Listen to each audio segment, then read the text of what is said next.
Jesus, groot beamal, sterke verlosser, magtige Heer en Heiland, Immanuel, God is met ons, reddende Heere, levende woord.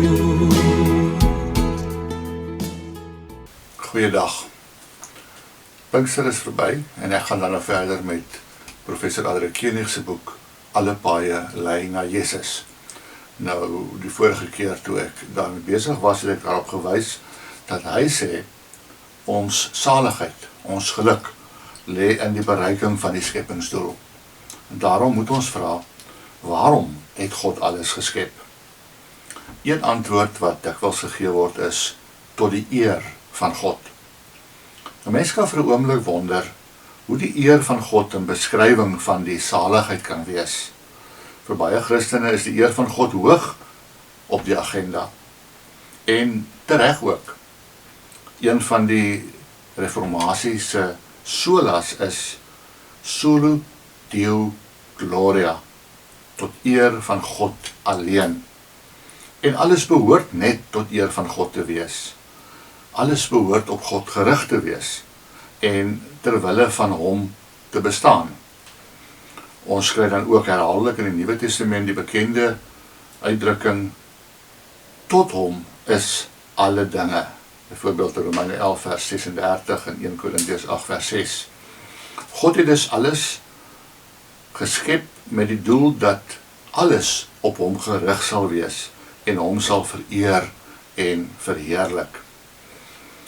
Daar is selfs 'n onderskeid gemaak tussen God se objektiewe eer en subjektiewe eer. Dit beteken maar net dat die hele skepping, alles wat bestaan, ook die onpersoonlike dinge bestaan tot sy eer.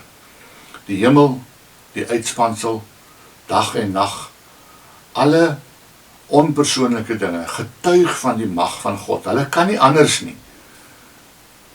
Hulle blote daar wees getuig van die eer van God. En dit word dan die objektiewe eer genoem. Lof aan God wat vasstaan en nooit verander nie. Maar ons as mense het die roeping om hierdie objektiewe eer subjektief te maak.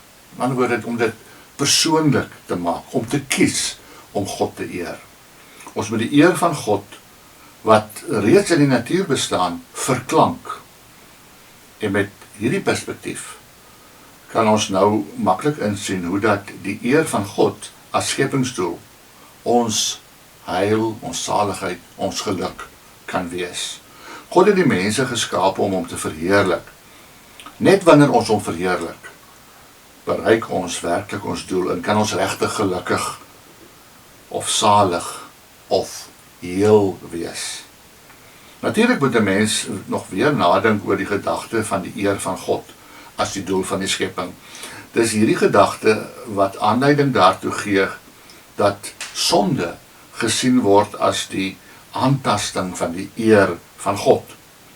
En omdat daar niks groter en heerliker is as hy nie, is die aantasting van sy eer ook die grootst moontlike oortreding wat begaan kan word. Daarom moes hy die sonde straf met die hoogst moontlike straf, naamlik die ewige verderf. Dis alles baie netjies en logies geformuleer, maar watter indruk skep dit werklik oor God? Lyk hy nie dalk soos iemand wat baie gesteld is op sy eer en nie vreeslik vergewensgesindheid is nie? Is God nie 'n bietjie selfsugtig dat alles net om sy eer gaan nie? Dis wonderlik dat 'n mens die saak ook anders kan verstaan. Dis nie waar dat dit vir God net om sy eie eer gaan, ondanks alles wat met mense gebeur nie. Dis eerder waar dat God ons juis rede wil gee om hom te eer. En die motivering wat hy ons gee, is juis dat hy ons deel gee aan sy lewensvreugde, sodat ons in sy gemeenskap regtig gelukkig kan wees. dan eer ons hom van harte en nie uit dwang nie. Kom ons bid saam. Hemelvader, help vir ons om regtig te verstaan wat dit beteken dat U skepping ten doel het om U te eer. En dat ons ook maar net gelukkig sal wees as ons U werklik eer. Nie omdat ons daartoe gedwing voel nie, maar omdat ons so ook deel in die heerlikheid van U skepping. In Jesus se naam. Amen.